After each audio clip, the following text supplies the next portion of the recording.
qualities. Well, lots of people have learned you have, and it is because you're part of the leadership of a mother and son team.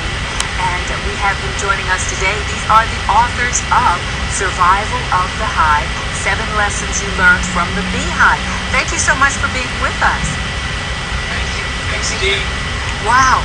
Yeah, I was looking at your bio, and I was wondering, Mom, Deborah, do you think that your son is the leader, someone who rose to the occasion to work with you because of nature or nurture? Because that has a lot to do with leadership. Or is it both? I think it's a combination of both. What a good question to ask. Is it nature or nurture? Matt and I have a great ability to work together. I don't know whether it's our personality types, styles. When we got together to write the book, there are a lot of people who say, well, I only could write one chapter and somebody else could write the other chapter. We actually worked very closely together to write the book. And I think the goal was, I had the years of experience. He has the new millennial woman issues today. And so it was a good combination of those two things. I think it's a lot of nurturing, too. It's a good motherhood right there. Oh, I love it. That's great. Look, let me ask you this. I'm going to go kind of backwards. What doesn't work when I'm a leader? What should I not do?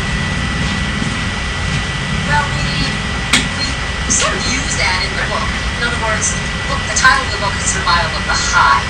The whole of the community, the whole of the organization. One thing that doesn't work for leaders is to be completely focused on just their own survival. Talk about the bees have a pheromone system where it sends out certain factors that influence the other bees. Lots of times, one of those is a footprint. Lots of times what ends up happening is that leaders don't even have a footprint in their organization. They live in their offices, they live in a C-suite, and they don't get out and mix with people and understand what really are the pressing issues in their organization. Do you have others that come to mind? I think we talk a lot about the difference in age and working together. Yes. And I think part of what the new worker is looking for, and we see that in great companies like a Google or a Facebook or Zappos, is that kind of culture of engagement and that culture of kind of taking everybody and their talent and using it to good use. So what I don't think is going to work in the future is going to be the old school leadership, the old school organization, top-down management. What is going to work are some of these leadership lessons from the book and creating that colony culture. That is so interesting. A study just came out last Friday, I think, where some employers were saying they did not understand the mindset, I'm sorry, Matt, of the millennial groups. So do you think that their perception was that you were not team players, but it seems that you're saying that you think differently?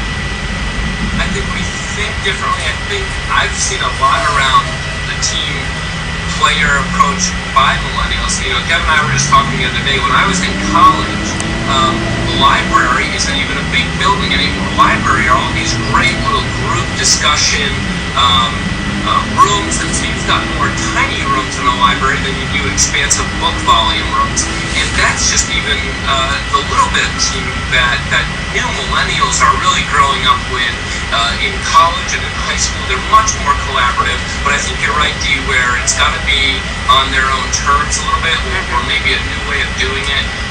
And I think that a good conversation, and that's what we want this book to be, is having a conversation with those maybe millennial workers that say, I hear you work well in teams.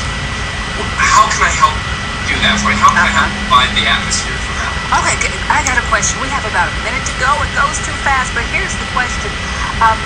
Do you think that after reading your book, that someone who's been almost afraid to take a leadership role will be emboldened? Because people are looking for help. They won't move. They're almost paralyzed in fear because they don't think they're leaders. I definitely think so, because part of what we do is we try to break down all of the mumbo-jumbo about leadership and create an analogy about bees that is very easy to follow. Well, thanks so much for being with us. Let them know where they can get the book, and if they can stay in touch with you too? Absolutely. Blog Weekly. We're on Facebook. It's all at www.survivalofthehive.com. Thank you so much for being with us. I'm going to read the book. I wish I had read it when my teenagers were teenagers. I'd have been a better mother leader. Okay. All right. Thank you so much. And we'll be back after this. Don't go away.